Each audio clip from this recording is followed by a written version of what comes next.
हरिः ओम् हरिः ओम् हरिः ओम् स्वभावादासुते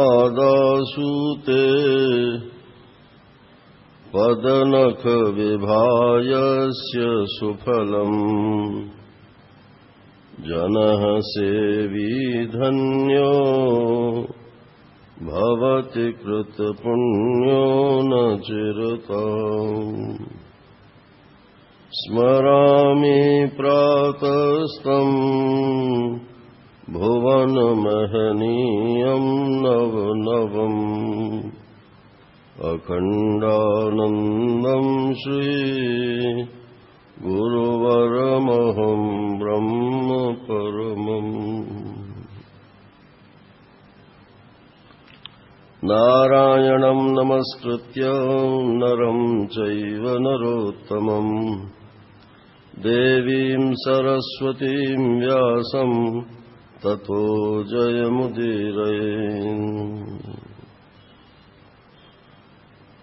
जन्माद्यस्य यतोऽन्वयादितरतश्चार्थेष्वभिज्ञस्वराट् तेने ब्रह्महृदायादिकवये मुह्यन्ति यत्सूरयाम् तेजो वारिमृदाम् यथा विनिमयो यत्र त्रिसर्गो मृषा धाम्ना स्वेन सदा निरस्तकुहकम् सत्यं परं धीमहि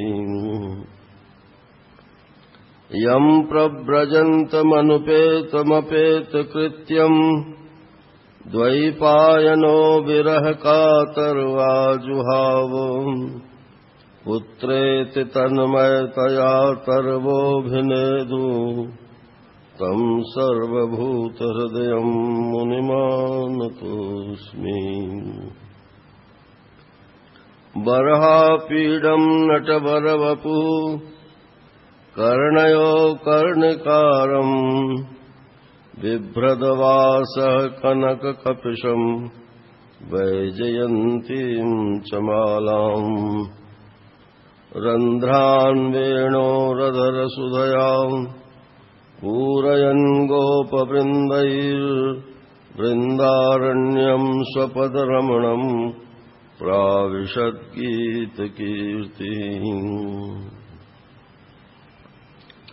वसुदेवसुतम् देवम् कंसचाणूरमर्दनम् देवकी परमानन्दम् कृष्णम् वन्दे जगद्गुरुम् कृष्णाय वासुदेवाय हरये परमात्मने प्रणतक्लेशनाशाय गोविन्दाय नमो नमः गोविन्दाय नमो नमः हरि ओम् नारायण नारायण नारायण नारायण बोलिए वृंदावन बिहारी लाल की जय। 11वां स्कंद मुक्ति स्कंद कहलाता है। मुक्ति की परिभाषा दूसरे स्कंद में ये दी गई है, मुक्तिर्हित्वा अन्यथा रूपम स्वरूपेण व्यवस्थिता। जिसका जो रूप न हो, अन्यथा रूप जो हो, उसका दूसरा रूप हो, उस दूसरे रूप को हटा देने पर जो रूप बच रहता है उसी को मुक्ति बोलते हैं। जैसे आकाश हमको दिखाई नहीं पड़ता, ये पोल जो है यही तो आकाश है ना, तो ये नेत्र का विषय तो है नहीं, क्योंकि नेत्र से तो सिर्फ रूप दिखलाई पड़ता है। तो न तो आकाश में कोई रंग है और न आकाश में कोई आकार है। तो ये आकाश नेत्र से नहीं दिखलाई पड़ता। लेकिन इसी आकाश के ऊपर वायु की गति, अग्नि का रूप, जल की आर्द्रता, पृथ्वी की कठोरता, ये सब अध्यारोपित हैं, चढ़ी हुई हैं। अगर किसी तरह से ये चारों चीजें इसमें से निकाल दी जाए तो वो जो बच रहेगा उसी का नाम आकाश है।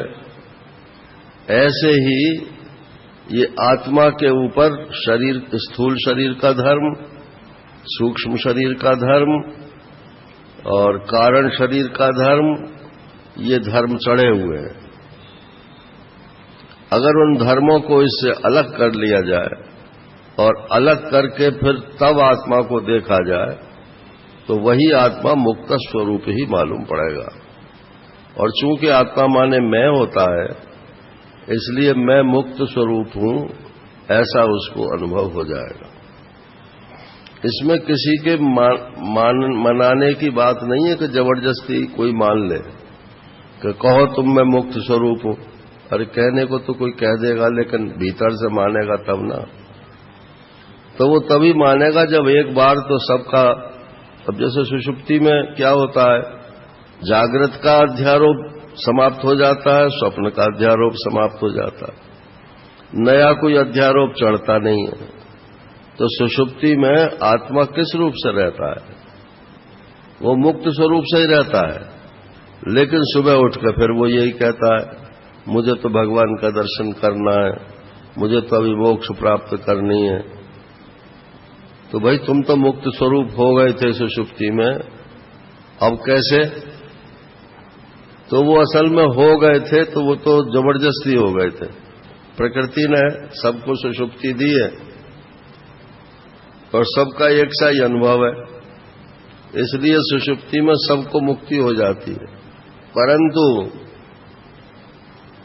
अन्यथा रूप जानबूझ करके हमने अपना अलग नहीं किया, इसलिए हमें अभी मुक्त होना है, ये बात शेष रह जाती है।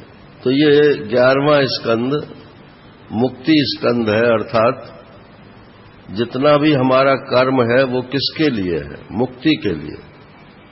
मुक्ति माने परमानंद की प्राप्ति और सब दुखों की निवृत्ति। तो सब दुखों की निवृत्ति ये तो सबको इष्ट है, दुख रहा है, लेकिन आनंद आता है हमको। ये सबका अलग अलग कॉन्सेप्ट है आनंद के। किसी को खाने में आनंद आता है तो किसी को सोने में आता है, किसी को गाना बजाने में आनंद आता है, किसी को किसी में आनंद आता है।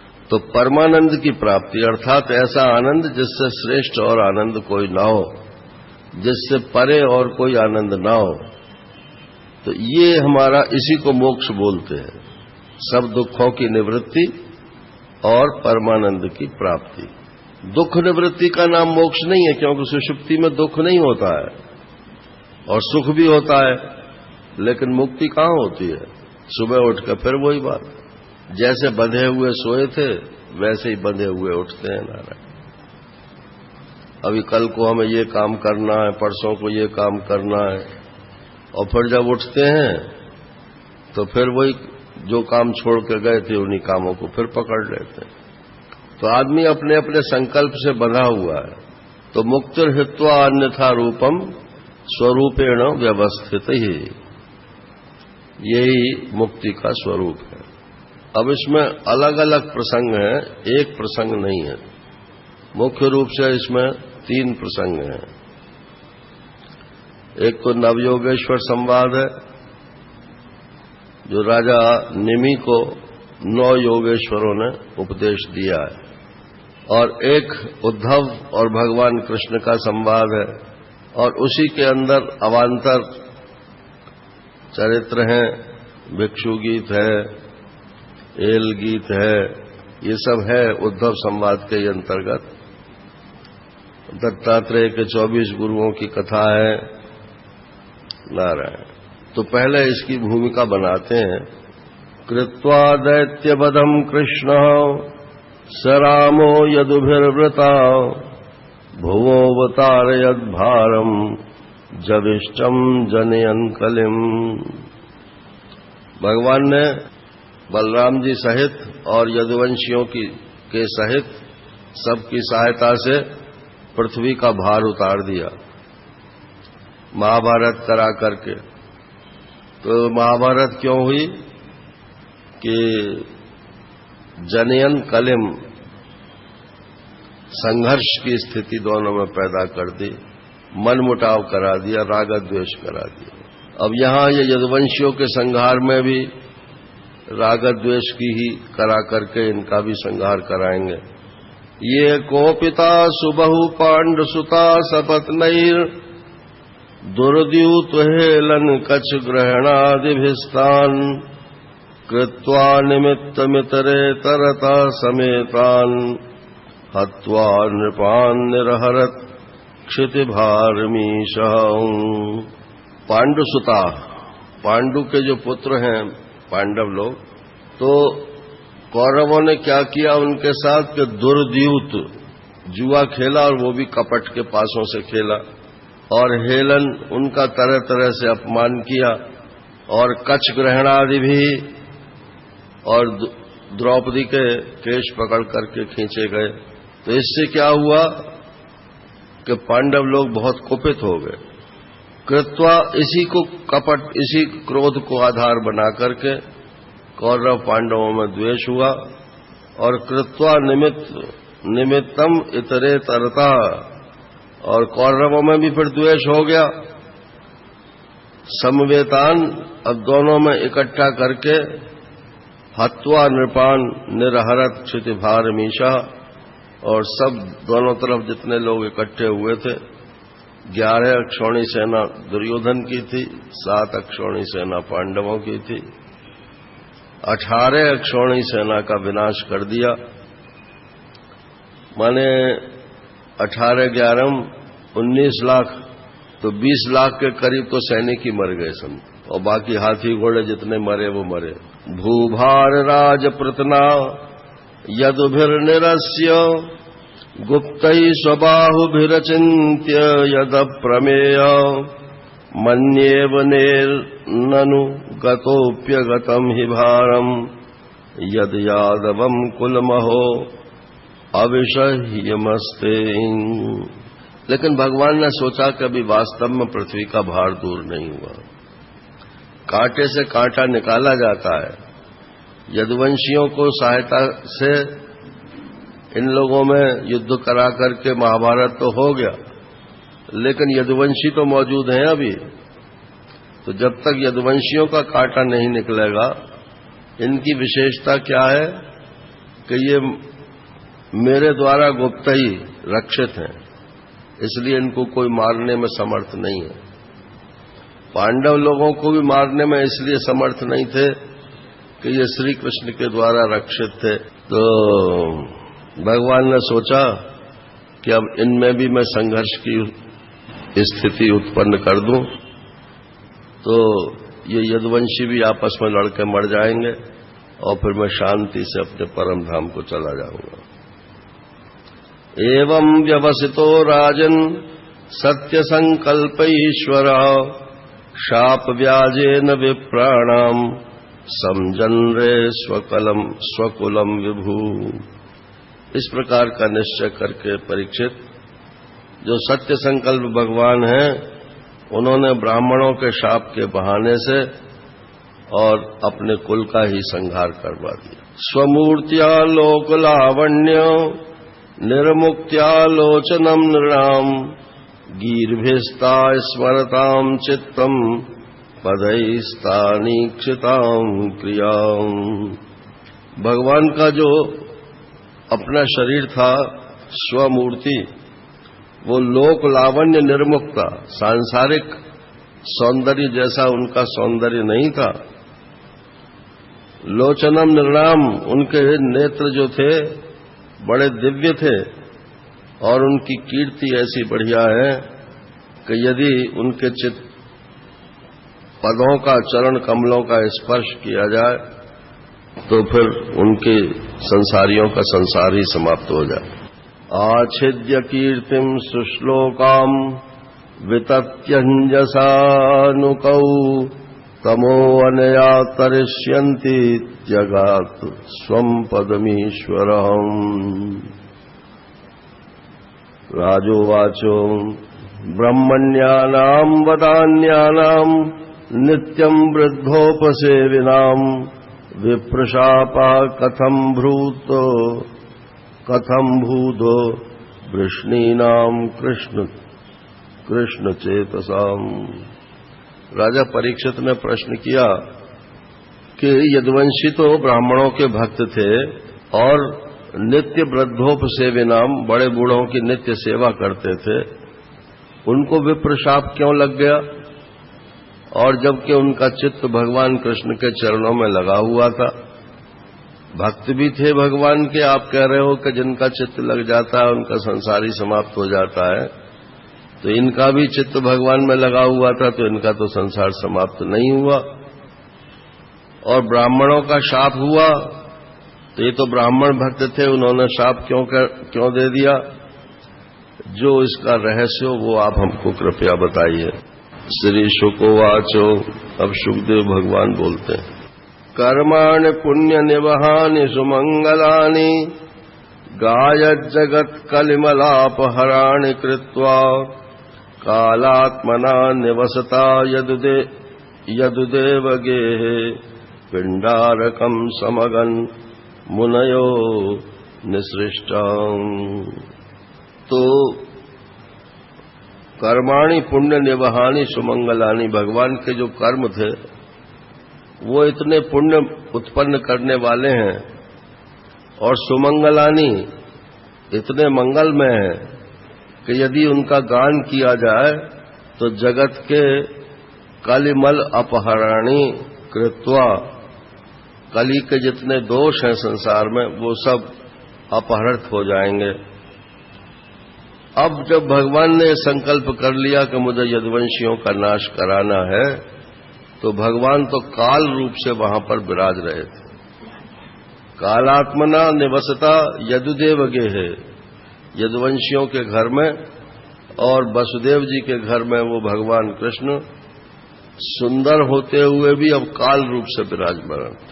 अब भगवान के दर्शन करने के लिए द्वारका के पास पिंडारक क्षेत्र है, उसमें मुनि लोग इकट्ठे हो गए थे। ये किधर पड़ता है पिंडारक? ये जहां उनका लक्ष्मी जी रुक्मिणी जी का मंदिर है अकेला, दुर्वासा ने जो शाप दे दिया था, तो उसके पास है।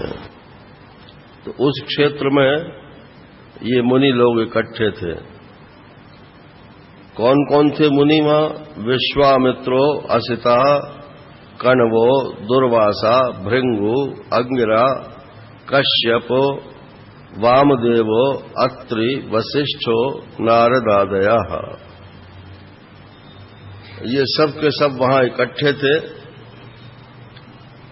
तो क्रीडन्तस्तान् उपवृज्य कुमारा यदुनंदना उपसंगृह्य पप्रच्छु अविनीता विनीतवत।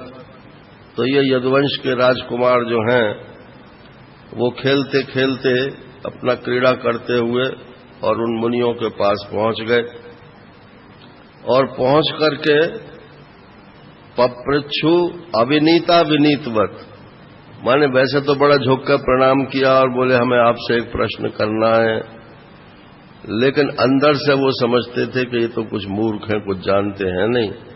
तो अविनीता विनीतवत, विनीत तो बाहर से दिखा रहे थे अपने को विनयी, लेकिन थे वो अविनयी।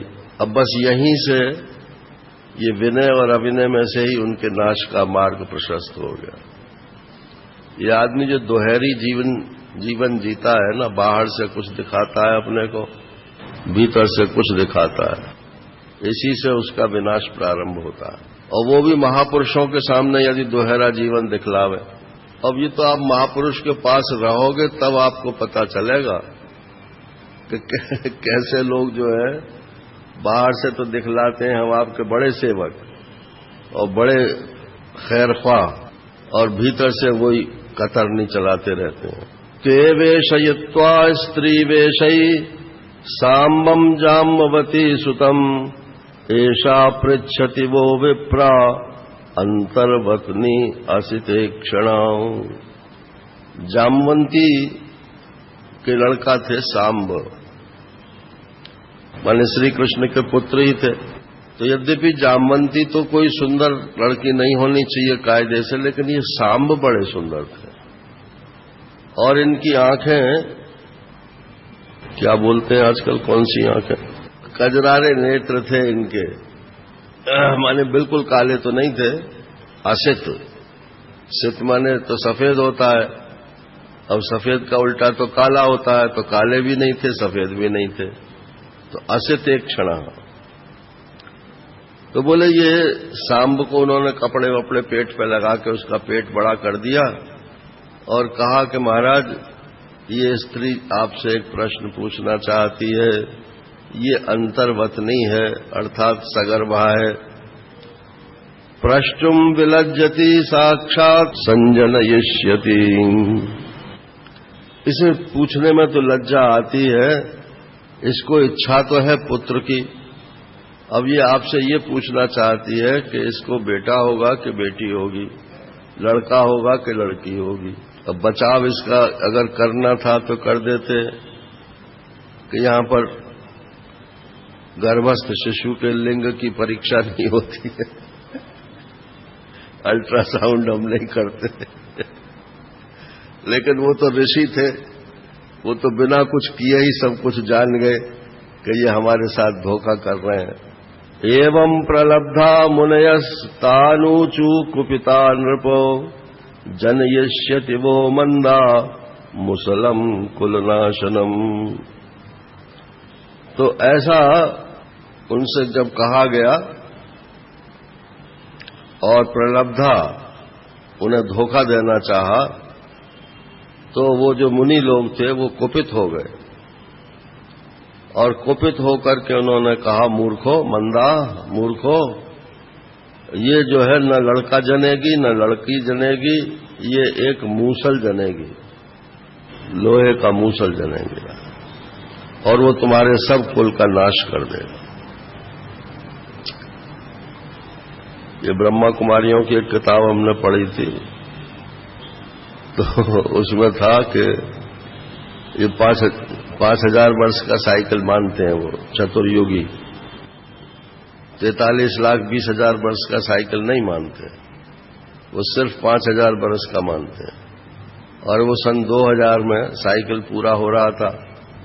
अब ये बात है करीब 1960-65 के आसपास की बात। तो उसमें था कि जब ये युग परिवर्तन होगा, चतुर्युगी खत्म होगी, तो बहुत जोर की लड़ाई होगी और वो लड़ाई जो है वो बहुत सारी दुनिया उसमें मारी जाएगी और मूसलों से लड़ाई होगी। उसमें तो मिसाइल शब्द लिखा था। तो उसका जो टीकाकार था उस पुस्तक का, उसने लिखा था कि ये जो आजकल साइंटिस्ट ने मिसाइल निकाली है, ये वही मिसाइल हैं जो हमारे ये कह रहे हैं दादाजी कि मूसलों से लड़ाई होगी। तो बोले ये इसके पेट में से मूसल निकलेगा। किम कृतम मंद भाग्यैर्न किम वदिष्यन्ति नो जना इति विव्वलिता गेहान आदाय मुसलम ययुहु। अरे हम तो बड़े मंद भागी रहे, ये हमने क्या कर डाला, अब लोग हमारे लिए क्या कहेंगे कि सबका नाश करने के लिए ये आ गए। ऐसे विह्वल होकर के वो मूसल लेकर के अपने घर चले गए।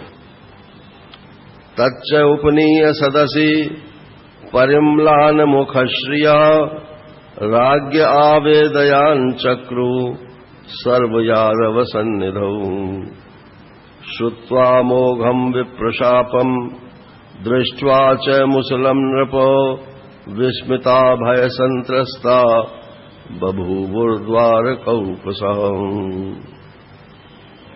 जाकर के उन्होंने जो बातें थीं वो सब बता दी और जो मूसल था वो भी वहां रख दिया उनके सामने। अब सब लोग बड़े विस्मित हो गए। वो जानते थे कि ब्राह्मणों का शाप कभी झूठा नहीं होता है, इसलिए ये मूसल ही हमारे नाश का कारण बनेगा, लेकिन कोई ये नहीं जानता था कि कैसे नाश का कारण बनेगा। और तारीफ की बात यह है कि ये सब हो गया। उसके बाद उग्रसेन ने कहा इस मूसल को घिसो, और घिस के इसका पाउडर जो है वो भी समुद्र में फेंक दो, और एक छोटा सा टुकड़ा रह गया घिसते घिसते उसको भी समुद्र में फेंक दो। जब ये मूसल होगा ही नहीं तो मारेगा किसको। समुद्र में डाल दिया। भगवान कृष्ण से किसी ने नहीं बताया ये, जबकि द्वारका की एक एक बात उनके सामने आती थी, कोई भी समस्या हो, लेकिन इतनी बड़ी समस्या श्री कृष्ण के सामने नहीं लाई गई, क्योंकि भगवान की स्वयं की इच्छा ही थी कि ऐसा ही होगा। अब वो पाउडर जो था वो तो तरंगों के द्वारा किनारे पे आ लगा, और किनारे पे आके उसमें से एर का घास पैदा हो गई, और जो मूसल का टुकड़ा बच गया था उसको एक मछली निगल गई। मछली को किसी मछुआरे ने पकड़ लिया, और मछुआरे ने जब उसका पेट चाक किया तो वो टुकड़ा निकला, वो उसने अपने बाण में लगा लिया। अब ये श्री कृष्ण भी तो यदुवंशी ही है ना, तो वो अपने को कैसे अलग रखते, वो भी इसी मूसल से मारे जाएंगे। तो इसीलिए उनको ये बाण अंत में लगा, ब्राह्मणों के शाप को सत्य करने के लिए। भगवान ज्ञात सर्वार्थ ईश्वरोऽपि तदन्यथा कर्तुम न इच्छद विप्रशापम काल रूप्यनुमोदता। भगवान सब जानते थे, सर्वसमर्थ भी थे, चाहते तो वो शाप को भी नष्ट कर सकते थे, परंतु उन्होंने ऐसा नहीं किया। न इच्छत, उन्होंने इसकी इच्छा ही नहीं की, क्योंकि इस समय वो काल रूप से विराजमान थे और उनका संकल्प ही सत्य हो रहा था। ऋषियों ने भी जो कहते हैं कि क्यों क्रोध कर लिया, इतनी सी बात कह देते, समझा देते उन्हें, तो वो भी जैसे सनत कुमारों को क्रोध आ गया बैकुंठ में, ऐसे ही द्वारिका के आसपास होते हुए भी और भगवान कृष्ण के भक्त होते हुए भी उनको भी भगवान की इच्छा से ही क्रोध आ गया और उन्होंने ये मूसल वाला शाप दे दिया। अब ये तो हो गई इसकी भूमिका। भूमिका ये इसलिए है कि कई दिन मैं कह चुका हूं कि तत्व ज्ञान की भूमिका वैराग्य है, और वैराग्य में सबसे बड़ा हेतु जो है वो मृत्यु का ख्याल है। जिसको अपनी मृत्यु का ख्याल नहीं होता है उसके जीवन में वैराग्य नहीं होता है। ऐसे ही करते करते मर जाएंगे। अरे तो मर तो जाओगे ही, लेकिन मरोगे ना जब अगर सोचो कि हाँ अब हमारी मृत्यु हो जाएगी, तो फौरन जो कुछ अपना लुटाकुटू पास में है उसकी व्यवस्था करनी आदमी शुरू कर देता है। एक महात्मा थे तो उन्होंने किसी सेठ के यहां जाकर के नारायण हरि बोली। अब वो बड़ा नाराज हुआ, सेठ चले आते हैं। तो महात्मा ने कहा कि मैं तुमसे कुछ लेने नहीं आया हूं, तुम्हें कुछ बताने आया हूं, और कह के वो चल दिए। अब वो सेठ ने अपना आदमी भेजा कि पकड़ो पकड़ो बाबा को, लाओ बुला के। बाबा आए। वो महाराज क्या बताना चाहते थे, बता जाओ ना। वो बोले कुछ नहीं बताना, बस यही चाहता था कि 8 दिन पीछे तुम्हारी मृत्यु हो जाएगी। बोले 8 ही दिन पीछे? कि हाँ।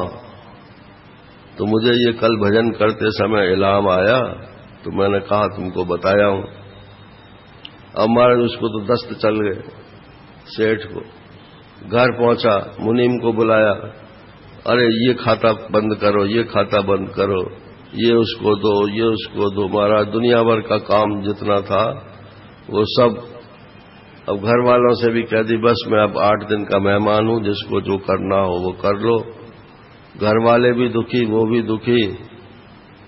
सुखी सुखपूर्वक थोड़ी कर रहे थे, वो तो इसलिए कि पीछे का कोई झंझट न रह जाए। तो अब 8 दिन तो हो गए, मरे नहीं वो। अब वो फिर आए महात्मा, तो वो ये बड़े खुश बैठे थे दुकान पर। तो उन्होंने नारायण हरि भी नहीं की दुकान के सामने से आगे निकल गए।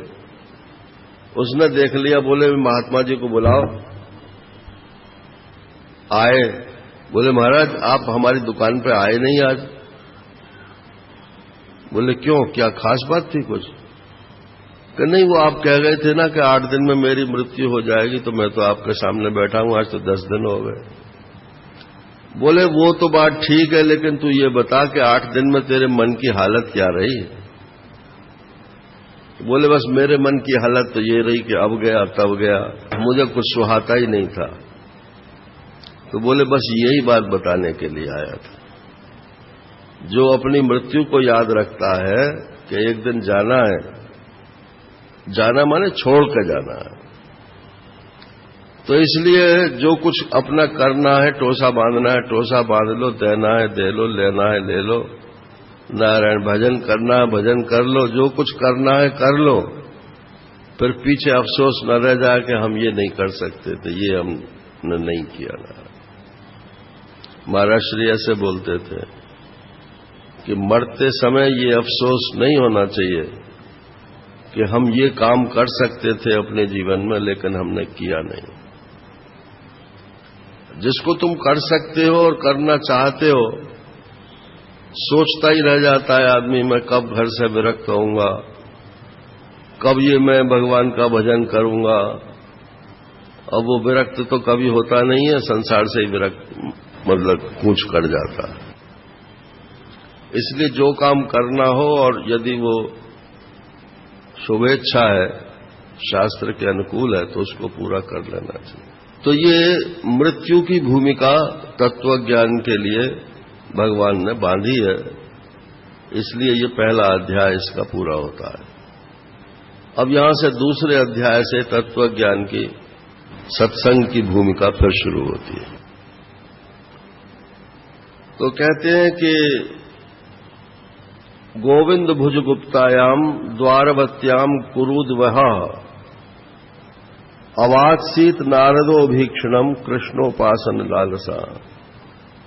ये द्वारिका जो है, ये तो भगवान कृष्ण के भुजाओं से सुरक्षित थी, तो इसलिए नारद जी का जो शाप था वो भी यहां काम नहीं करता था, और उनके दर्शन की लालसा उनको लगी रहती थी। तो नारद जी जो है वो हमेशा द्वारका में ही बने रहते। कोनुराजन इंद्रियवान मुकुंद चरणाम्बुजम न भजेत सर्वतो मृत्यु उपास्यम अमरोत्तमयी। सुखदेव जी महाराज कह रहे हैं कि हे राजन, ऐसा कोई इंद्रियवान पुरुष नहीं जिसके इंद्रियां तो हों, लेकिन जो भगवान कृष्ण का भजन न करे। क्योंकि इंद्रियों को तो चाहिए रूप, इंद्रियों को तो चाहिए अच्छा शब्द, अच्छा स्पर्श, ये सब इंद्रियों को चाहिए, और ये सब की सब चीजें एक श्री कृष्ण में ही मौजूद हैं। इसलिए इंद्रियां हों भी और वो भगवान को न चाहे, ऐसा हो नहीं सकता है। सिर्फ उल्टी बुद्धि के कारण ही नहीं चाहता। तमे कदा तु देवर्षि वसुदेवो गुहाग्रतम गृहागतम अर्चितम सुखमासीनम अभिवाद्यो इदमब्रवीत। एक दिन की बात है कि देवऋषि नारद वसुदेव जी के घर आए, गए और आए, इन दोनों में अंतर है ना। तो वसुदेव जी के घर गए तभी आए, लेकिन वहां आए क्यों, प्रश्न तो ये है। तो महात्मा जब किसी गृहस्थ के यहां जाए तो समझ लो उसका कल्याण होने वाला है, हो चुका। और यदि गृहस्थ महात्मा के यहां जाए तो भी उसका कल्याण होने वाला है, लेकिन उसमें अभी टाइम लगेगा। और महात्मा यदि गृहस्थ के यहां आवे तो समझो बहुत शीघ्र कल्याण होने वाला है। चक्र जी महाराज हमारे घर आते थे, तो एक दिन जब लास्ट में वो आए, हमें तो मालूम नहीं था कि इनका लास्ट है ये, तो लास्ट में जब आए हो तो उन्होंने पूछा मेरा नाम लेकर। बोले बताओ हम तुम्हारे घर क्यों आते हैं? महाराज आपकी कृपा है इसलिए आते हैं। तो उन्होंने ये वाक्य बोला था। बोले तुम हमको बुलाते हो? मैंने कहा ना, तो हम अपनी इच्छा से आते हैं ना। मैंने कहा हाँ, आप अपनी कृपा करके आते हैं।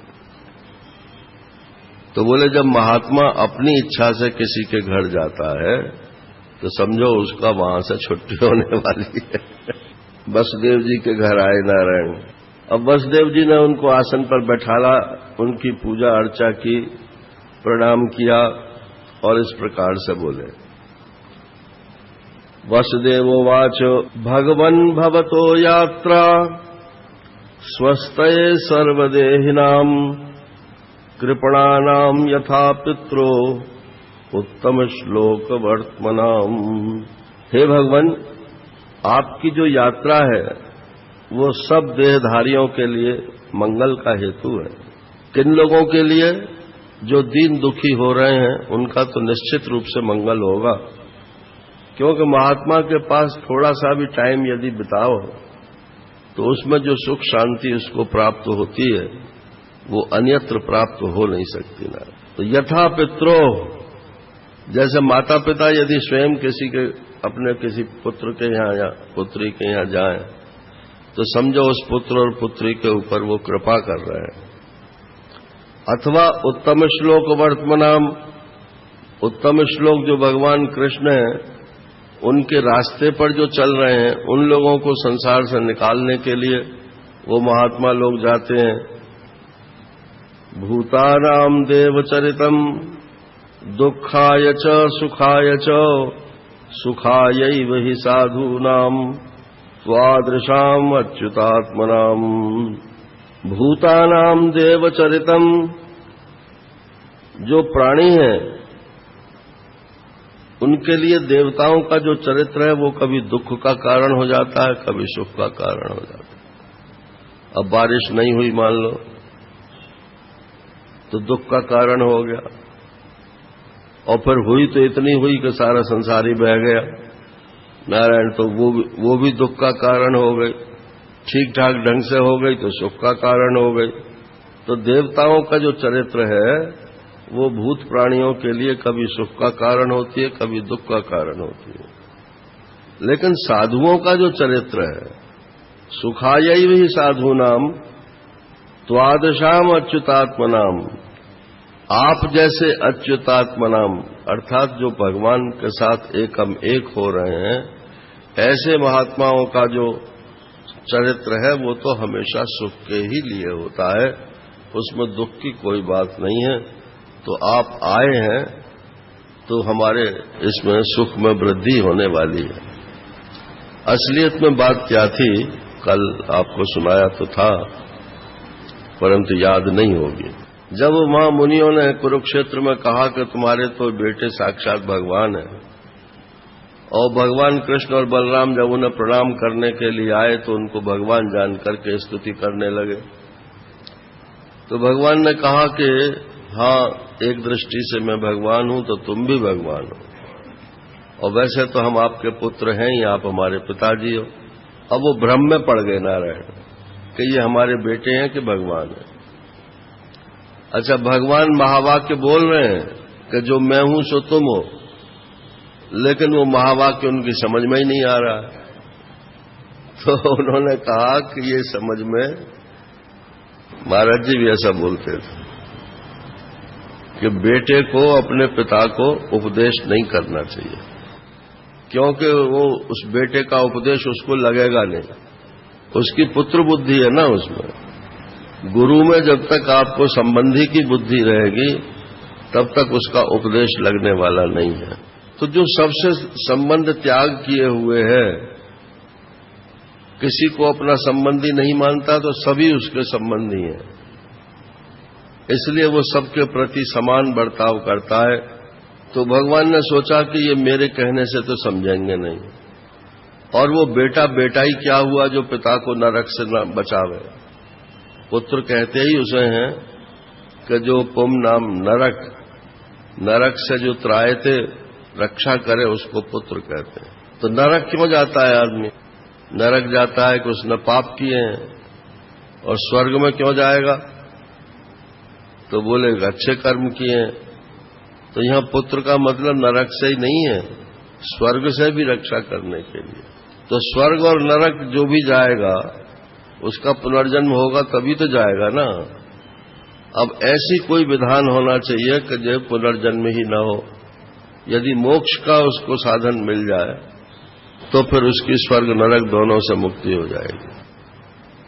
तो भगवान के ऐसे मन में आते ही, अब नारद जी तो उनके संकल्प हैं, तो नारद जी को इशारा किया, बोले ठीक है मैं जाता हूं वसुदेव जी के यहां। अब वसुदेव ने बुलाए थोड़े ही थे नारद जी को, लेकिन पहुंच गए वहां। तो त्वादशाम अच्युतात्मनाम, आप जैसे जो अच्युत भगवान के साथ एकम एक हो रहे हैं, उनका चरित्र तो हमेशा जहां कहीं वो जाते हैं उनके सुख के लिए ही जाते हैं। भजन्ति ये यथा देवान देवा अपि तथैव तान छायैव कर्म सचिवा साधो दीन वत्सला। जो देवताओं को भजते हैं तो देवता भी उसी प्रकार से भजते हैं। आप 1 लाख रुपया देवता पर चढ़ाओगे तो 1 लाख तो पक्कम पक्का लौट के आ ही जाएगा। छायैव कर्म सचिवा, वो तो कर्म सचिव हैं, कर्म मंत्री हैं। वो देखते हैं इसका कर्म कितना बड़ा है, उसी के हिसाब से वो फल दे देते हैं। लेकिन साधवो दीन वत्सला, लेकिन साधु पुरुष जो हैं वो तो दीन वत्सल हैं। वो ये नहीं देखते हैं कि ये इसने क्या दिया क्या नहीं दिया, वो तो ये देखते हैं कि इस पर कृपा होनी चाहिए। सांसारिक सुख भी ये भी भगवान की कृपा है नारायण। इसको ये महाराज जी तो ऐसे बोलते थे कि ब्राह्मणों ने जब से अपना काम छोड़ दिया, माने वो शास्त्र को गृहस्थ लोगों को सुनाते थे, तो जो कर्मकांड का हिस्सा था वो तो ब्राह्मण लोग ही सुना देते थे। अब महात्माओं के पास फिर एक ज्ञान कांड ही रह जाता था, तो ज्ञान कांड महात्माओं से सुनते थे वो। तो दोनों अलग अलग बात होने के कारण उनको बात समझ में आ जाती थी कि हमें क्या करना है। अब एक ही आदमी ज्ञान कांड भी सुनाता है और फिर ये भी कहता है कि नहीं तुम इतना ये जप कर लो, इतना ये दान कर लो, इतना यज्ञ करा लो, इतना ये कर लो, इतना वो कर लो। तो वो हमेशा जो है कंफ्यूजन में रहता है। तो देवता लोग किसी को ज्ञान में जाने नहीं देते हैं नारायण। छायैव कर्म सचिवा, वो तो चाहते हैं कि लोग ज्यादा से ज्यादा कर्म कांड में ही लगे रहें, जिससे उनकी भी दुकान चलती रहे ना। बृहदारण्य को उपनिषद में लिखा है, जब कोई परमात्मा की तरफ चलता है तो देवता लोग जो है वो नहीं चाहते, वो तो अपना पशु चाहते हैं। पशु जैसे पशु को बांध करके अपने पास रखते हैं, कुत्ता पालते हैं तो बांध लेते हैं उसे। हमारे यहाँ लंगूर पाल रखा है इस समय, अब बेचारा जंगली पशु है, उसको बांध लिया। अब ठीक है उसे भोजन मिलता है अच्छा खाने को, तो वहां बैठा रहता है, लेकिन उसकी स्वातंत्र तो आपने छीन लिया ना। साधवो दीन वत्सला, तो ये साधु पुरुष जो हैं ये तो दीन वत्सल हैं। ब्रह्मन् तथा विपृच्छामो धर्मान् भागवतांस भगवान् भागवतांस्तव यान् श्रुत्वा श्रद्धया मर्त्यो मुच्यते सर्वतो भयात्। अब सीधा सीधा प्रश्न बोल रहे हैं, हे ब्रह्मन, फिर भी मैं आपसे पूछता हूं कि ये भागवत धर्म कौन से हैं? यान श्रुत्वा, जिनको सुनकर के श्रद्धया श्रद्धापूर्वक मर्त्यो मुच्यते, मनुष्य जो है वो मुक्त हो जाता है सर्वतो भयात्, सब भयों से जिस सुन करके ही मुक्त हो जाता है। तो यहां सुन करके का मतलब है सुन करके, और आचरण करने की चीज है तो आचरण करके। तत्व ज्ञान में 2 हिस्से हैं, एक हिस्सा तो सिर्फ सुनने का है और एक हिस्सा सुनने का भी है और करने का भी। तो जिसको सुनकर के किया जाए वो तत्व ज्ञान का मुख्य विषय नहीं है, और जिसको सुनते ही मुक्त हो जाए नारायण, वो तत्व ज्ञान का मुख्य विषय है। तुम ब्रह्म हो, इसमें क्या करोगे तो तुम ब्रह्म हो जाओगे। ब्रह्म हो या ब्रह्म हो जाओगे, है, तुम ब्रह्म हो तो अभी भी हो। तो ये हिस्सा जो है जिनके लिए है, उनको कुछ नहीं करना पड़ता, वो मुक्त हो गए। और जो ये कहें कि ऐसा समझो, महाराज श्री सुनाते थे कि एक दफे हम लोग यात्रा कर रहे थे, तो स्वामी राम सुखदास जी थे और जयदयाल जी थे, और यों कि हम थे राजस्थान से आ रहे थे या राजस्थान जा रहे थे, चूरू। तो रास्ते में ऐसी बातचीत चली, तो यों के स्थित प्रज्ञ के लक्षणों की बात हुई। तो हमारे ऊपर जिम्मेदारी डाली सेठ जी ने कि तुम बोलो इस विषय पर। तो महाराज जी ने कहा कि ये तो आत्मज्ञानी है, इसको कुछ नहीं करना है। तो राम सुखदास जी बोले कि इसमें लिखा है कि उसे दुख नहीं होता, सुख नहीं होता। तो दुख सुख होता नहीं है या नहीं होना चाहिए? तो महाराज जी ने कहा कि उसे होता नहीं है, नहीं होना चाहिए, ये तो कर्तव्य हो गया। कर्तव्य लादने का नाम स्थित प्रज्ञता नहीं है। जब तक कर्तव्य है तब तक तो वो जीव है। तो दोनों हिस्से हैं, जिसमें जो पार्ट करने का है उसको श्रद्धापूर्वक सुन करके करो, और जो पार्ट सिर्फ सुन करके और अनुभव करने का है उसको इसी समय अनुभव कर लो, उसे पोस्टपोन नहीं करना चाहिए। सत्संग में ही ज्ञान होता है नारायण, सत्संग के बाहर ज्ञान नहीं होता।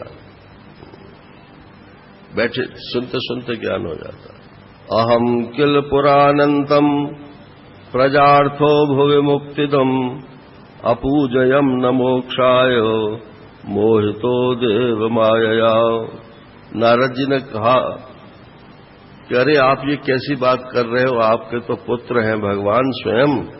हाँ बोले, पुत्र तो हैं, लेकिन जब मैंने पहले भगवान कृष्ण की आराधना की थी तो वो तो मुक्ति देने वाले हैं भगवान कृष्ण, लेकिन उनकी पूजा करके मैंने मोक्ष नहीं मांगी, मैंने मांगा कि आप जैसा पुत्र हमको प्राप्त हो जाए।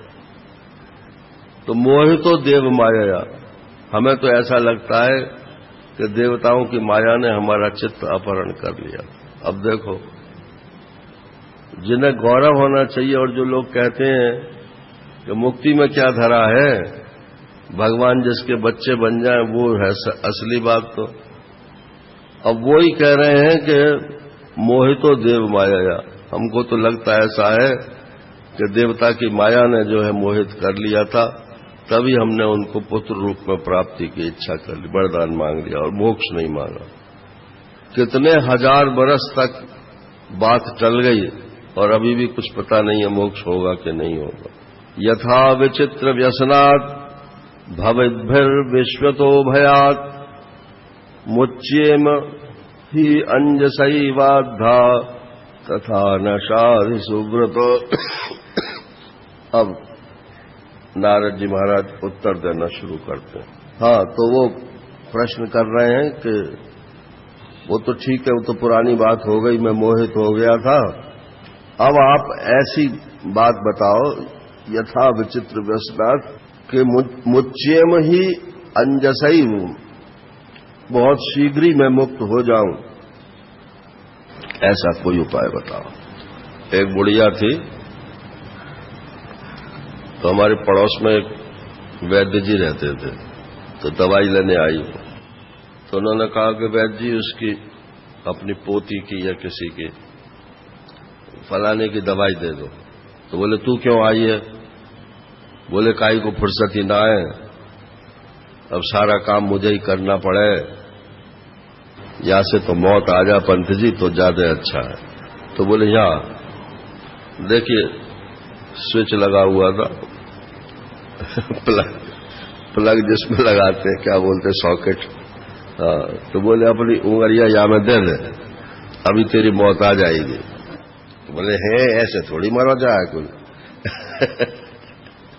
जो मरना चाहता है उसे रोक कौन सकता है नारायण? मोक्ष माने तो मरना होता है, ये ऐसे कहने से मोक्ष नहीं होता है। माने जीते जी मरना को मोक्ष बोलते। शरीर आपका बना रहे लेकिन व्यक्ति इसमें से मर जाए। मर जाए माने वो व्यक्ति न रहे जो इस समय है। और कौन व्यक्ति दूसरा कौन सा हो जाएगा? बोले वो दिव्य व्यक्तित्व हो जाएगा। अब आज सब महात्माओं को क्यों रोते हैं? बड़े महात्मा चले गए, बड़े महात्मा चले गए। तो वो दिव्य व्यक्तित्व थे, व्यक्तित्व तो उनमें भी था। तो जीवन मुक्त महापुरुष जो होते हैं व्यक्तित्व सहित ही होते हैं। कोई व्यक्तित्व रहित कोई मनुष्य नहीं होता। लेकिन जो पुराना व्यक्तित्व था वो तो समाप्त हो जाता, उसकी जगह नया व्यक्तित्व जो है ढल जाता है। अब नारद जी कहना शुरू करते हैं। सम्यक एतद् व्यवसितम् भवता सात्वतर्षभ यत् पृच्छसे भागवतान् धर्मास्त्वं विश्वभावनान्। तुमने जो ये प्रश्न पूछा है, यत् पृच्छसे भागवतान् धर्मान्, ये जो तुमने भागवत धर्म के बारे में पूछा है, ये बहुत बढ़िया प्रश्न है। विश्व भावनान, आपका भी भला होगा और जो भी सुनेंगे उनका भी भला होगा। अब देखो, चाहे आप जितने लोग भी आ रहे सही, गिनती से हमें कोई मतलब नहीं है वैसे, लेकिन आप सुन लोगे तो आपको फायदा ही होगा और कभी वक्त पे काम भी आएगा। श्रुतो अनुपठितो ध्यात आदृतो वानुमोदिता सद्य पुनाति सद्धर्मो देव विश्वद्रोहोपि। इसका जो श्रवण करेगा, जो इसका पाठ करेगा, जो इसका ध्यान करेगा, जो इसको आदर देगा अथवा इसका अनुमोदन करेगा कि हाँ बात ठीक है, सद्य पुनाति सद्धर्म, ये सद्धर्म जो है उसको तुरंत पुनाति पवित्र कर देगा। और विश्वद्रोहोपि ही, वो चाहे विश्व का द्रोही ही क्यों न हो, ऐसी इसमें शक्ति है कि उसको भी वो पवित्र कर देगा। त्वया परम कल्याण पुण्य श्रवण कीर्तना स्मारितो भगवान अद्य देवो नारायणो मम। अत्रापि उदाहरन्तीम् इतिहासं पुरातनम् आर्षभाणां च संवादम् विदेहस्य महात्मनो। ये जो तुम प्रश्न कर रहे हो, ऐसा ही प्रश्न पहले भी राजा निमि ने ऋषभदेव के पुत्र जो 9 योगीश्वर हैं उनसे किया था। तो ये कथा चौथे स्कंद में आ चुकी है कि ऋषभदेव के 100 पुत्र थे, उसमें से 9 तो राजा हो गए और 81 ब्राह्मण कर्मकांडी हो गए। और राजा भरत जो है उनको सबका राजा बना दिया गया और ये 9 जो बच गए ये महात्मा हो गए। यही 9 योगेश्वर हैं।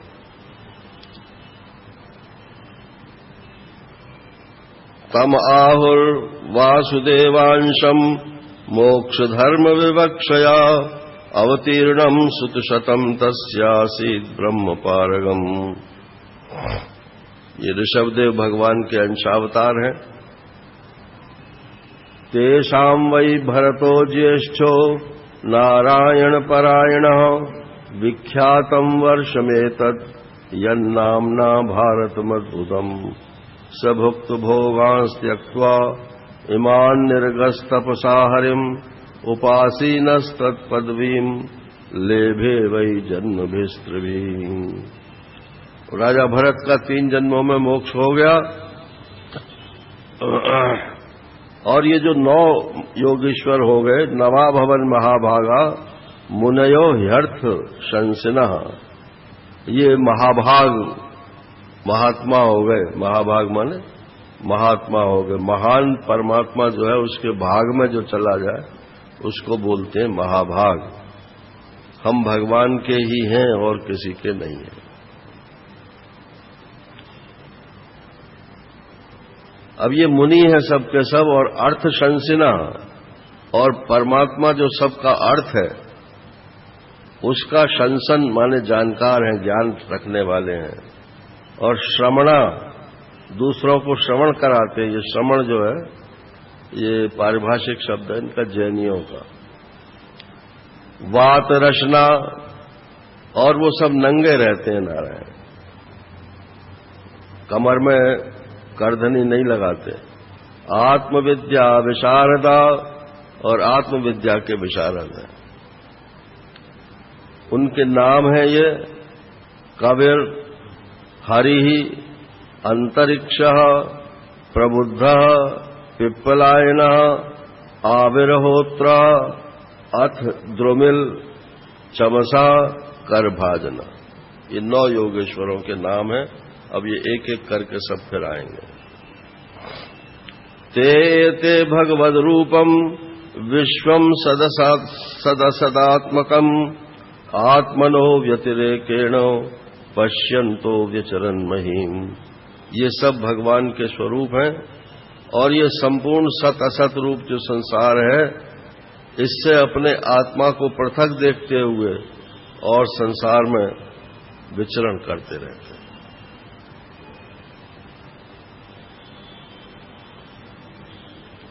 तये कदा निमेर सत्रम उपजगमुर्यदृच्छया वितायमानम ऋषभिर अजनाभे महात्मना। अब ये 9 योगेश्वर ऐसे थे कि ये कहीं भी चले जाते थे, इनको सिद्धि थी, इनके जाने में कहीं रोक टोक नहीं थी। मुक्ताश्चरन्ति मुनिचारण भूतनाथ। जितने भी लोकांतर हैं उन सब में ये बिना रोक टोक के जा सकते थे। तो एक बार राजा निमि के यहाँ एक ब्रह्म सत्र चल रहा था, वहां पर ये अपनी यदृच्छया, अपनी इच्छा से मौज से ही पहुंच गए नारायण में। बुलाया नहीं था इनको, निमंत्रण नहीं था, लेकिन अपनी इच्छा से ही पहुंच गए वहां। तब निमि का कल्याण करना है इसलिए अपनी इच्छा से पहुंचे। ये महाराज जी बोलते थे कि 12 महापुरुष जो हैं ये सारी सृष्टि में रहते हैं। 12 तत्वज्ञानी सृष्टि में हमेशा रहते हैं। जैसे सब चीजों का बीज प्रकृति में सुरक्षित रहता है, ऐसे ही तत्वज्ञान का बीज भी सुरक्षित रहता है। तो पूरी धरती को 12 हिस्सों में बांटा हुआ है। एक एक तत्वज्ञानी के हिस्से में एक एक हिस्सा है। उसमें जिस किसी में ये देखेंगे इच्छा तत्वज्ञान की, उसी को जाकर के ये तत्वज्ञान दे देते हैं। तो मैंने कहा कि कुल 12 ही तो बोले अरे मैं तो 12 तो कह रहा हूं, और अवधूत गीता क्या कहती है? द्वित्राणाम महान भय। 2 या 3, वो तो 2 या 3 को ही कहते हैं। महाभय परित्राणा द्वित्राणाम उपजायते। 2-3 आदमियों में ही इस तत्वज्ञान का उदय होता है। तो बोले वहां न तो 2-3 से मतलब है और न 12 से मतलब है।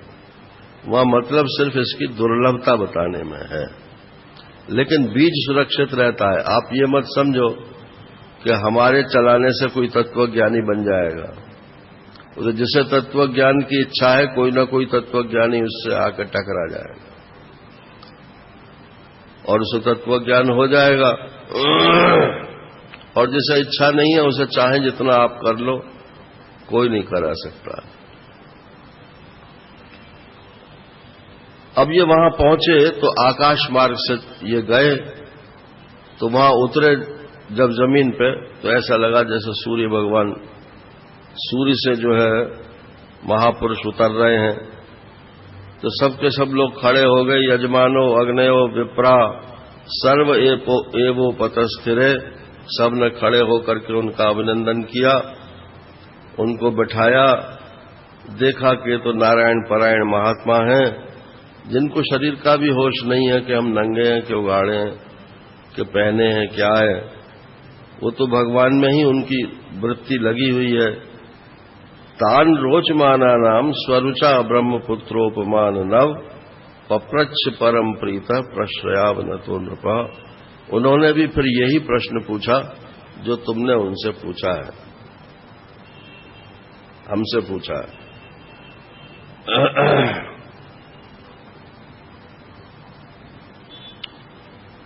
अब उस प्रश्न को नए सिरे से दोहरा देते हैं।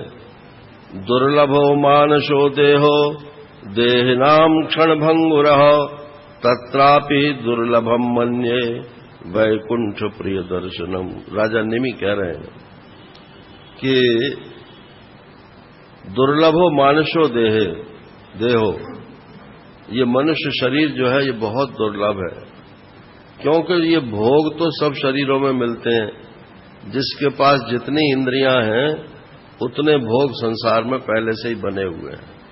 आपके पास 5 इंद्रियां हैं तो 5 इंद्रियों के भोग बने हुए हैं। जिन जीवों के पास 4 हैं, 3 हैं, 2 हैं, 1 है, तो उनके लिए बस एक ही दिखलाई पड़ता है, एक वाले के लिए, 2 वाले के लिए 2 ही दिखलाई पड़ते हैं। हमको 5-5 भोग दिखलाई पड़ते हैं, और 6 इंद्रियां हो जाए तो यहीं पे हमको एक छठा भोग भी दिखलाई पड़ने लगेगा। तो बोलिए भोग तो सभी योनियों में प्राप्त हो जाते हैं, लेकिन ये जो धिषणा है, धिषणा माने ऐसी बुद्धि जिससे परमात्मा का प्रकाश स्वरूप ज्ञात होता है, ये सिर्फ मनुष्य शरीर में ही प्राप्त होता है और किसी में प्राप्त नहीं होता है। दुर्लभो मानसो देहो देहनाम क्षणभंगुरो, देह तो सबकी क्षणभंगुर है। तत्रापि दुर्लभम मन्ये वैकुंठ प्रिय दर्शनम, लेकिन उससे भी दुर्लभ है उन महात्माओं का दर्शन जो वैकुंठाधिपति भगवान नारायण के प्रति समर्पित हैं, उनके साथ अपने आप को एक किए हुए हैं। अतः आत्यंतिकम क्षेमम पृच्छामो भवतो नघा संसारेस्मिन् क्षणार्धोपि सत्संग सेवधर्नृणाम। इसलिए हम आपसे एक ये प्रश्न करते हैं कि आप हमको ये बताइए कि आत्यंतिक क्षेम क्या है। आत्यंतिक क्षेम माने आत्यंतिक कल्याण, आत्यंतिक सुरक्षा। आत्यंतिक माने फिर जिसके बाद और कुछ चाहिए ही नहीं, अत्यंतता की हद। जब तक छोटा बड़ा कम बढ़ती का एक ख्याल रहता है तब तक वो आत्यंतिक नहीं है नारायण। बोले अभी तो हमें 1 करोड़ मिला है, 10 करोड़ मिल जाए, 10 अरब मिल जाए, तो इसमें तो आत्यंतिक क्षेम थोड़ी हुआ है। और बोले कुछ नहीं है और बादशाह है।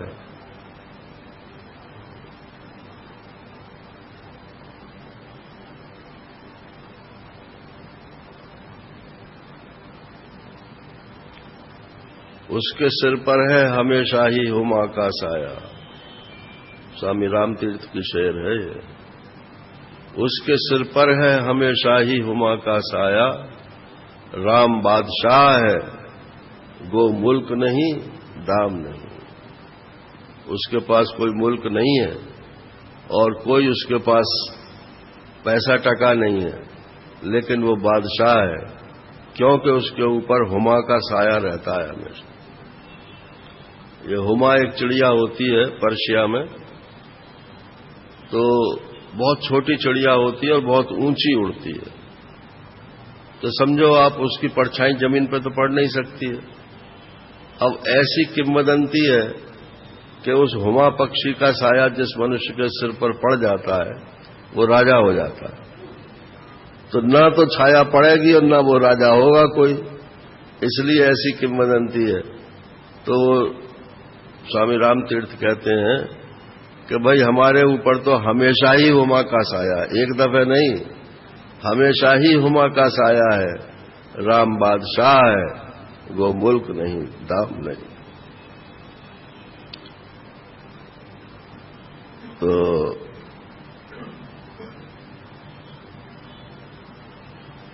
तो आप हमको आत्यंतिक क्षेम बताइए जिससे आगे फिर और क्षेम की कुशलता की कोई स्थिति नहीं है।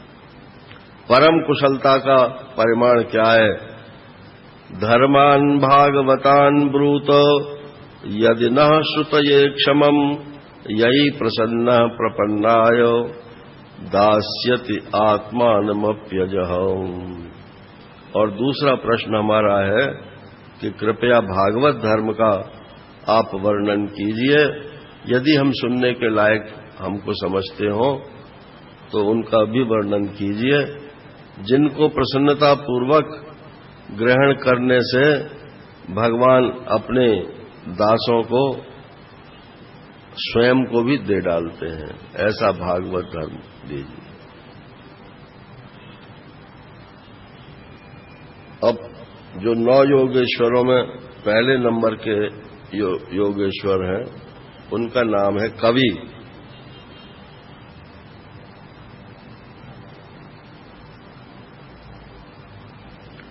कवि ही क्रांतिदर्शी। कवि किसको कहते हैं? जो क्रांति को देख ले, माने जो हमारे नजरों के सामने नहीं है उसको भी देख ले। जहां न पहुंचे रवि वहां पहुंचे कवि। तो ये क्रांतिदर्शी का ये भौड़ा अनुवाद है। जहां जो चीज परोक्ष है, नहीं दिखलाई पड़ती है, उसको भी जो देख ले उसको कवि बोलते हैं। अब ये प्रश्न है आत्यंतिक क्षेम के बारे में, और ऐसा भागवत धर्म का वर्णन कीजिए कि परमात्मा ही सीधा सीधा मिल जाए। कर्म से परमात्मा मिल जाए ये तो किसी युक्ति से बात नहीं है। तो इसलिए कवि इनका उत्तर देते हैं। कविरोवाचो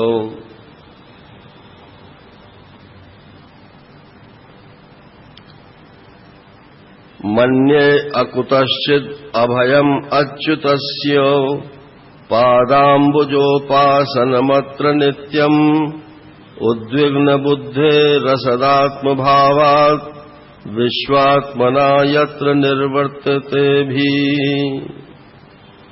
मन्ये अकुतश्चित् अभयम् अच्युतस्य। आप पूछ रहे हो कि आत्यंतिक क्षेम किसे कहते हैं, तो आप ये बताओ कि अक्षेम क्यों है? आपको सुरक्षा की क्यों जरूरत है? आपको कल्याण की क्यों जरूरत है? अकल्याण में क्यों पड़े हुए हो? तो बोले उद्विग्न बुद्धे असदात्म भावात्। असत वस्तुओं के साथ आपने आत्म भावना कर रखी है। जो चीजें जाने वाली हैं उनको मुट्ठी में बांध लिया है कि ये हमसे छूटे नहीं। तो वो तो नारायण छूटेगी, या तो आप ही छोड़ जाओगे, और या तो वो वस्तु ही छूट जाएगी। तो असदात्म भावात् उद्विग्न बुद्धे। बुद्धि जो है वो उद्विग्न हो रही है, इसलिए क्षेम नहीं नजर आता। तो अब ये क्षेम कैसे होगा फिर?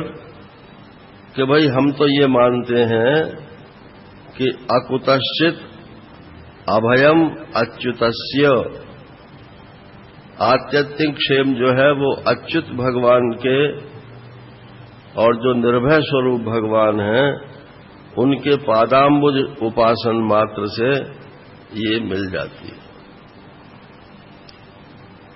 अब भक्त लोग यहां उपासना का अर्थ उपासना ही करते हैं नारायण। तो उपासना से भगवान की प्रसन्नता होगी, प्रसन्नता होकर के भगवान पर तत्व ज्ञान देंगे। या तो ऐसा मान लो, और या ऐसा मान लो कि उपासना का अर्थ ज्ञान ही है। छांदोग्य उपनिषद में इतनी उपासनाएं भरी हुई हैं और वहां सबका अर्थ ज्ञान ही है। तो उपासन शब्द को पकड़ने की जरूरत नहीं है। एक वस्तु ऐसी है जो आत्यंतिक क्षेम जिसका स्वरूप है, उसको आपने जान ली, वो आपकी आत्मा से अभिन्न है, तो उसको जानते ही आप आत्यंतिक क्षेम हो जाते हो। और यदि अपने से भिन्न मानते हो तो फिर ऐसा मानना पड़ेगा कि आप उपासना करो उसकी, फिर उससे वो भगवान प्रसन्न होंगे, फिर वो अपनी कृपा करेंगे, फिर किसी सद्गुरु को भिड़ाएंगे, फिर आप जो है उस सद्गुरु से तत्व ज्ञान प्राप्त करेंगे। इतनी चीजें बीच में और मान लो। तो ऐसे अच्युत भगवान, अब यहां 2 विशेषण दिए, अभय और अच्युत। एक कौन से भगवान की? जो अच्युत हैं, जो अपने स्वरूप से विचलित नहीं होते। हटते नहीं हैं। अच्छा, कौन हटता है अपने स्वरूप से? अपने स्वरूप से हटता कौन है? जो अपने स्वरूप को अपना स्वरूप नहीं जानता, वो ही अपने स्वरूप से हटता है। आप आत्मा हो कि नहीं हो? बोले हैं तो सही। बोले ये तो और सही क्यों लगा दिया? हो तो हो ही, कि नहीं है तो सही, मगर बस ये अगर मगर जो लगा रखी है, इसी की वजह से काम नहीं बनता है। अरे भाई, अगर हमारा अच्युतपना हमारा स्वरूप है तो हम इस समय भी अच्युत ही हैं। अपने स्वरूप से बिलक कौन है? महाराज, हमारी स्वरूप स्थिति हो जाए तो इस समय तुम स्वरूप से अलग हो क्या? अगर स्वरूप से अलग हो तो फिर स्वरूप स्वरूप ही नहीं है। और दूसरा विशेषण दिया अभयम। द्वितीयाद्वै भयम भवति। जहां द्वैत होता है वहीं भय होता है। तो जिसका स्वरूप अभय है वो अद्वैत स्वरूप है, इसका सीधा मतलब ये है। तो जो अद्वैत स्वरूप है और जो सहज ही सच्चिदानंद रूप है, ऐसे परमात्मा की उपासना यदि कोई नित्य करे तो उसे आत्यंतिक क्षेम की प्राप्ति हो जाएगी।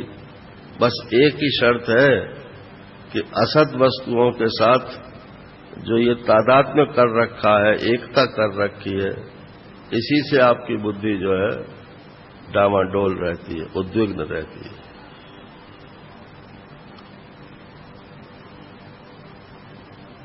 अच्छा, घर से यहां तक आए तो कितने दृश्यों को आपने छोड़ा, ये तो आपको याद भी नहीं होगा।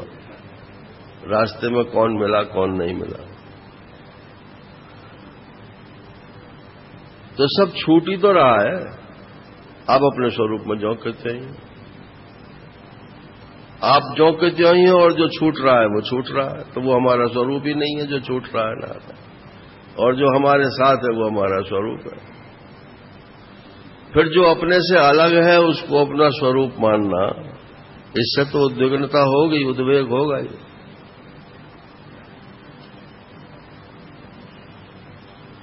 ये पहले प्रश्न का उत्तर दे दिया कि आत्यंतिक क्षेम क्या है। तो इसका थोड़े में ही उत्तर दिया है। क्यों दिया है? कि समझने वाले समझें और ना समझने वाले इसमें माथापच्ची करें। और गुरु जी के साथ बैठ के माथापच्ची करें, अकेले में बैठ के सोचें कि आखिर हमारा स्वरूप है क्या, और क्या कभी हम उससे अलहदा हो जाते हैं? हम अपने स्वरूप से अलहदा नहीं हो सकते। जिसका जो स्वरूप है वो उससे कभी अलहदा हो नहीं सकता। ये मांडुक्य कारिका ने निश्चय कर दिया है नारायण। जिस वस्तु का जो स्वरूप है वो कभी उससे अलग नहीं हो सकता। अब जैसे सोना है मान लो, तो ये सोना पार्थिव वस्तु नहीं है। पार्थिव माने पृथ्वी का अंश नहीं है। ये सोना जो है, जो पृथ्वी का अंश होता है वो तो जलाने से जल जाता है।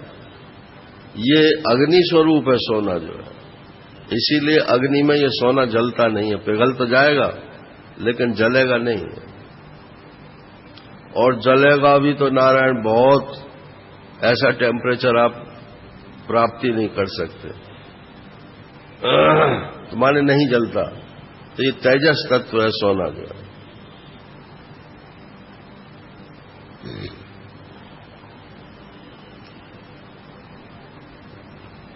तो सोने में 3 लक्षण होते हैं। एक तो उसमें वजन होता है, और एक उसमें पीला रंग होता है, और एक उसमें मुलायमपना होता है, माने उसके तार खींचे जा सकते हैं। ये 3 लक्षण वाला सोना होता है। अकेले सोने का जेवर बन सकता है? नहीं, बन तो सकता है लेकिन चलेगा नहीं। तो उड़िया बाबा जी ने कहा कि अरे वो हाथरस में हमारा भगत है सुनार, उससे कहना कि खोट न मिलावे, इसमें प्योर सोने का ये जेवर बनावे। कोई ठाकुर जी के लिए कुछ बनवाना था, कोई दूसरा भगत बनवा रहा था।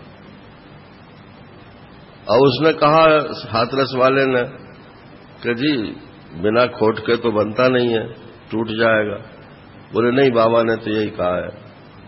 अब बाबा को भी पता नहीं होगा, क्योंकि अगड़बम लोग होते हैं। तो बन के आ गया नारायण। अब वो 2-3 दिन में ही टूट गया। बोले फिर ले जा, फिर भिजवाया उसे, फिर उसने ठीक ठाक टांका माका लगा दिया कुछ। फिर जब तीसरी बार भेजा तो उसने कहा कि महाराज से कहना मैं नहीं बनाऊंगा, इसमें मेरी बदनामी होती है कि मेरा बनाया हुआ जेवर जो है वो टूट जाता है। बाबा से कहना कि अगर जेवर बनवाना है तो इसमें खोट जरूर मिलाना पड़ेगा। तो ये संसार जो है ना, ये शुद्ध सोना नहीं है, इसमें माया का खोट मिला हुआ है। तो अगर इसमें आप परमात्मा को देखना चाहते हो तो इस खोट को निकालना पड़ेगा, तब सोने का ज्ञान होगा। अब सोने में 3 लक्षण है, वजन है, पीलापन है और मुलायमपना है। ऐसे ही आत्मा के 3 लक्षण है, सत है, चित है, आनंद है। तो जहां जहां भी सत्ता मालूम पड़ती है, कुछ है ऐसा मालूम पड़ता है, वहां आत्मा है, ये सत्य है। और जहां ज्ञान मालूम पड़ता हो वहां ज्ञान है, और जहां सुख या और आनंद दोनों मालूम पड़ते हो नारायण, वहां आनंद है। और एक चौथी चीज और है, अद्वितीयता। वो बिना वेदांत ज्ञान के समझ में नहीं आती। इतनी तो युक्ति से ही समझ में आ जाती है बात।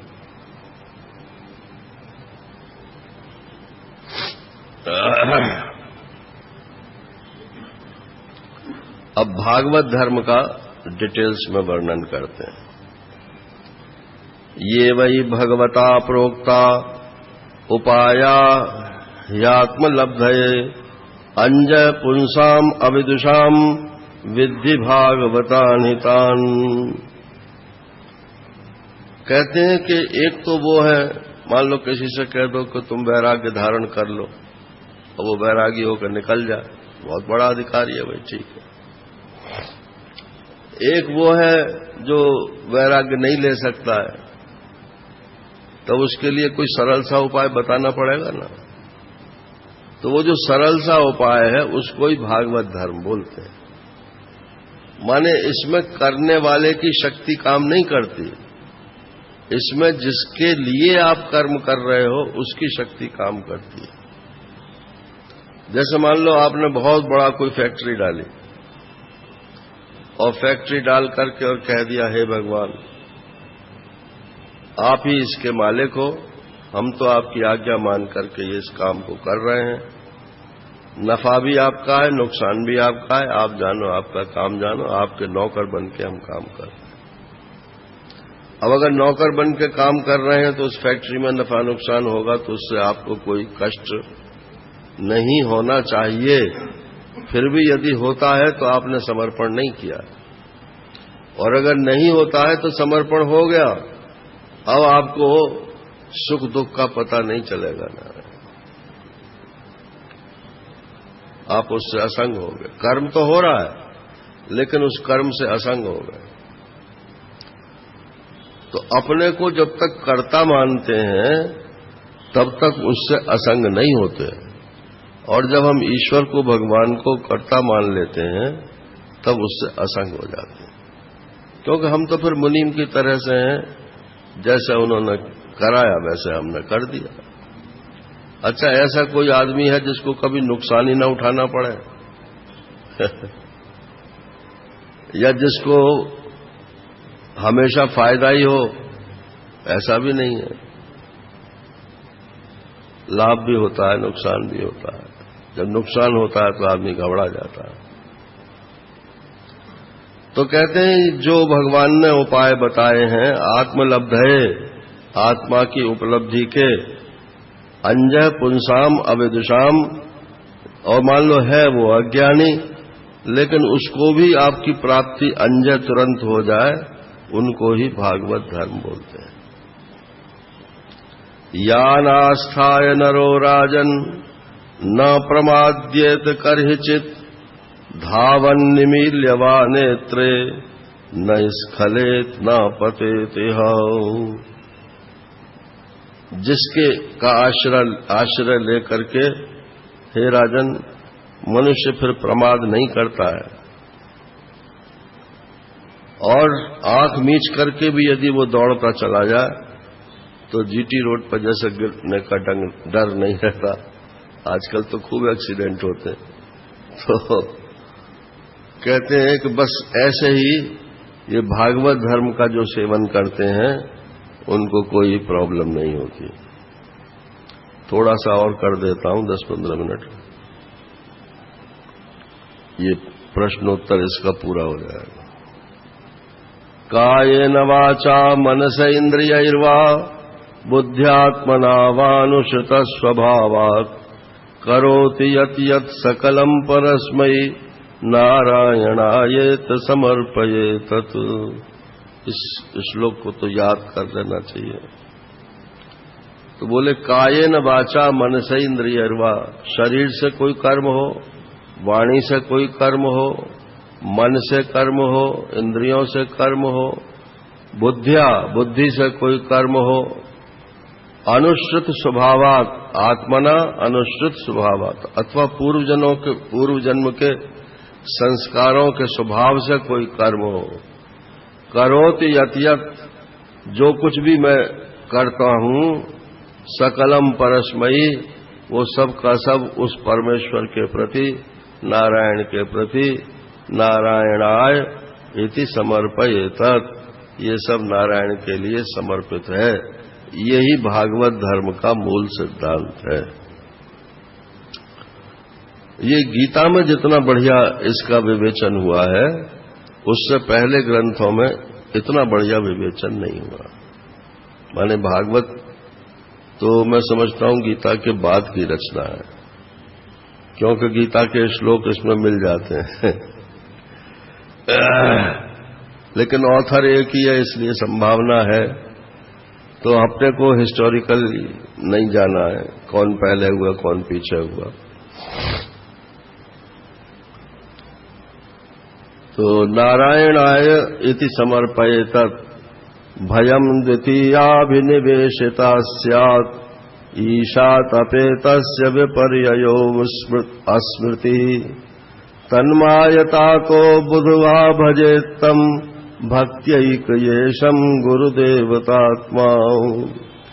भयं द्वितीयाभिनिवेशिता स्यात्, जहां डर होता है वहां एक तो दो होते हैं, द्वैत होता है, द्वितीयाद्वै भयं भवति, ये तो श्रुति है। और दूसरे अभिनिवेशता, उस दो पने में भी अभिनिवेश है, इतना घुस गए हम उस दो पने को छोड़ ही नहीं पाते।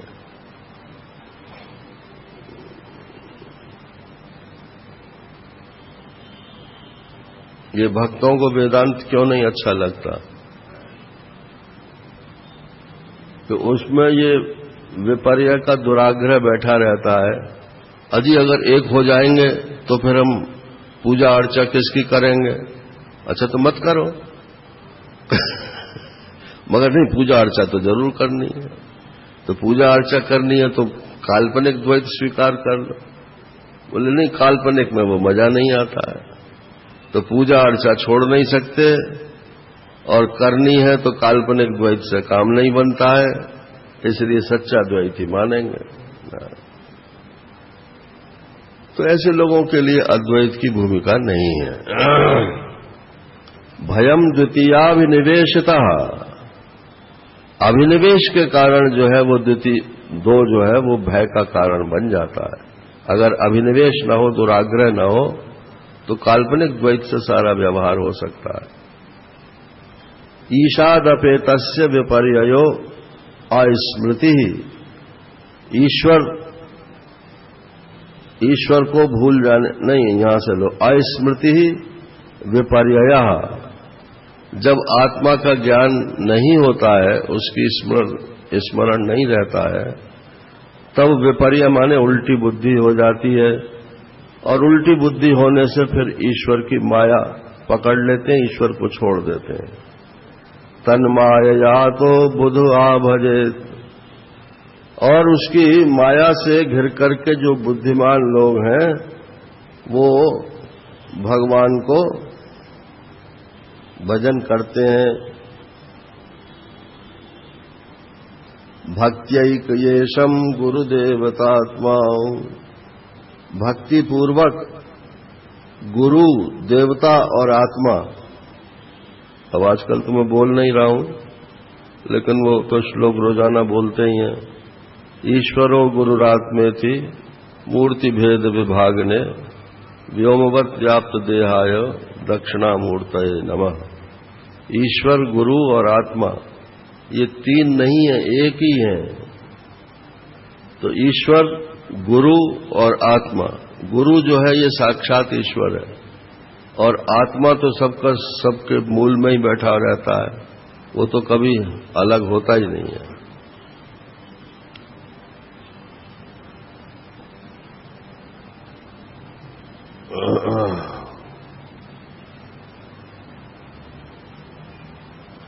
अविद्यमानोऽपि अवभाति हि द्वयोर् ध्यातुर्धिया स्वप्नमनोरथौ यथा तत्कर्म संकल्प विकल्पकम् मनो बुधो निरुन्ध्यात् अभयम् ततः स्यात्।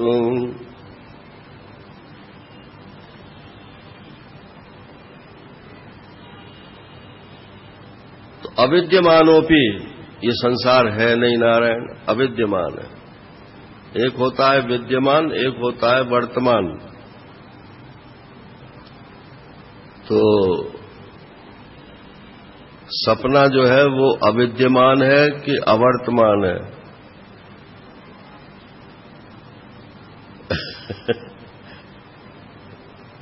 ऐसा तो नहीं कह सकते कि सपना है।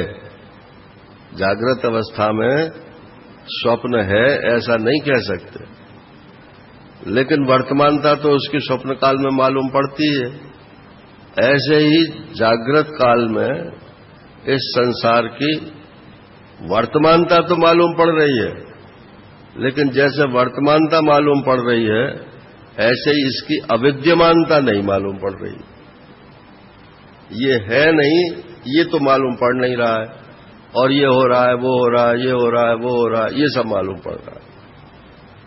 तो वर्तमानता तो मालूम पड़ रही है इसकी, लेकिन अविद्यमानता मालूम नहीं पड़ रही है। तो अविद्यमानोपि अवभात ही द्वयोर, अविद्यमान होने पर भी ये मालूम क्यों पड़ रहा है कि द्वयोर धातुर धिया स्वप्न मनोरथो यथा, जैसे स्वप्न में एक ही बुद्धि के दो हिस्से हो जाते हैं, इसी प्रकार से जागृत की बुद्धि के भी ये दो हिस्से हो रहे हैं, एक ग्राह्य है और एक ग्राहक है। ये मांडुक्य कारिका की भाषा बोल रहा हूं। तो एक ग्राह्य है और एक ग्राहक है। ये बुद्धि ही दोनों चीजें बनी हुई है। परमार्थ न ग्राहक है न ग्राह्य है। परमार्थ तो ग्राह्य और ग्राहक इन दोनों से, जो दोनों का साक्षी है सो है। कर्म संकल्प विकल्प का मनोबुधो निरुंध्यात् अभयम ततः स्यात्, उसी में नारायण ये अभय पद की प्राप्ति होती है। अच्छा, अगर आपसे ये कह दिया जाए कि भगवान का कीर्तन करो,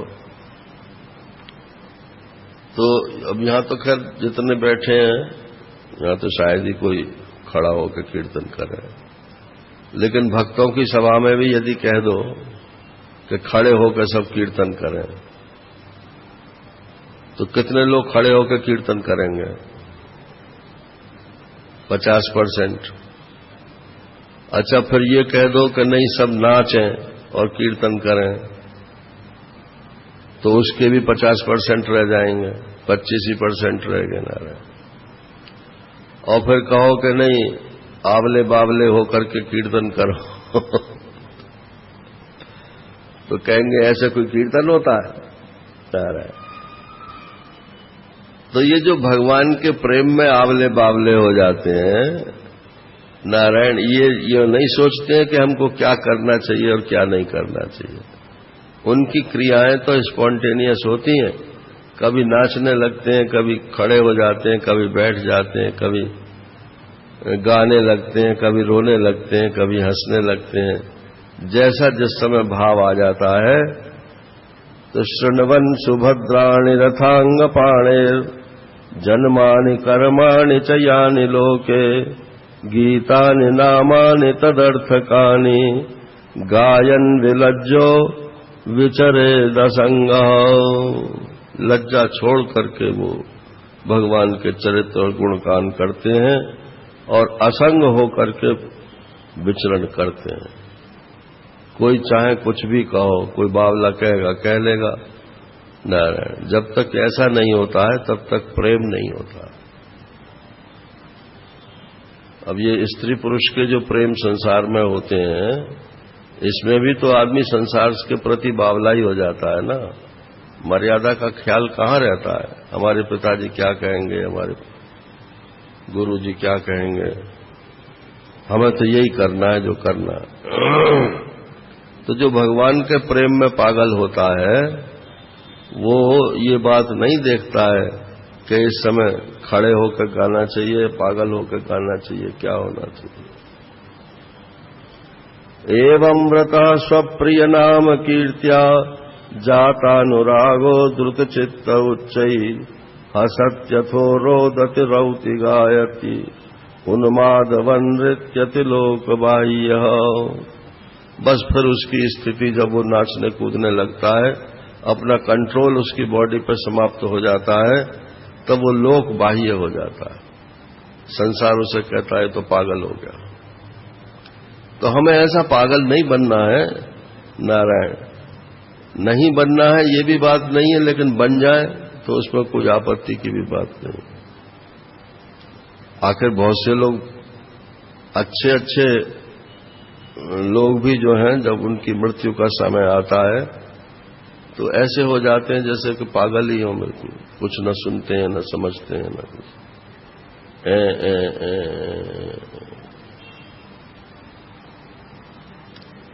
तो वो भी तो एक स्टेज ही है, वो प्रकृति की तरफ से आई है और यहां ये साधना की तरफ से आ गई है। और फिर वो क्या करता है, इनको भी प्रणाम करता है, इनको भी प्रणाम करता है, इनको भी प्रणाम करता है। क्यों? क्योंकि सर्वत्र उसे परमात्मा ही परमात्मा नजर आता है। खम वायुमग्निम सलिलम महीम च ज्योतिष सत्वान दिशो द्रुमादीन सरित समुद्रांश हरे शरीरम यत्किंच भूतम प्रणमेदनन्यम। पृथ्वी जल अग्नि वायु आकाश कुछ भी दिखलाई पड़े वो सबको प्रणाम करते हैं अनन्य भाव से। भक्ति परेशानुभवो विरक्तिर अन्यत्र चैष त्रिक काला प्रपद्यमानस्य यथाश्नता स्युष तुष्टि पुष्टि क्षुद्रपायोनुघासम। जैसे आप भोजन करते हो तो आपकी भूख भी मिटती जाती है, आपकी तृप्ति भी होती जाती है, शरीर में जान भी आती जाती है। ऐसे ही जो भगवान की तरफ चल देता है उसमें संसार से विरक्ति भी आती जाती है, भगवान के प्रति भक्ति भी आती जाती है और परमात्मा का अनुभव भी अंत में जाकर हो जाता है। नारायण ये भागवत धर्म का वर्णन किया है। भागवत धर्म माने भगवान की प्राप्ति के लिए। अब इसमें बुद्धि की तो तिलांजलि ही है ना, इसलिए ये कहा कि जो अज्ञानी लोग भी हैं वो भी अगर इसको पकड़ लें, तब ये गौड़ीय संप्रदाय में सब नाचने कूदने वाले ही लोग हैं ज्यादातर। वो ये नहीं देखते हैं कि हमें यहाँ बावला कहेगा या क्या कहेगा, वो तो हरि बोल। वहां वृंदावन में इस्कॉन वाले लोग जो हैं यहां भी शायद निकालते होंगे, एकादशी को निकालते हैं, तो बाजार में घूमते घूमते ही सब नाचते कूदते हुए जाते हैं। अब शेष चर्चा शाम को होगी। हरि ओम पूर्णमदः पूर्णमिदम् पूर्णात् पूर्णमुदच्यते पूर्णस्य पूर्णमादाय पूर्णमेवावशिष्यते। ओम शांति शांति शांति। हरि ओम। श्री गुरुभ्यो नमः। हरि ओम।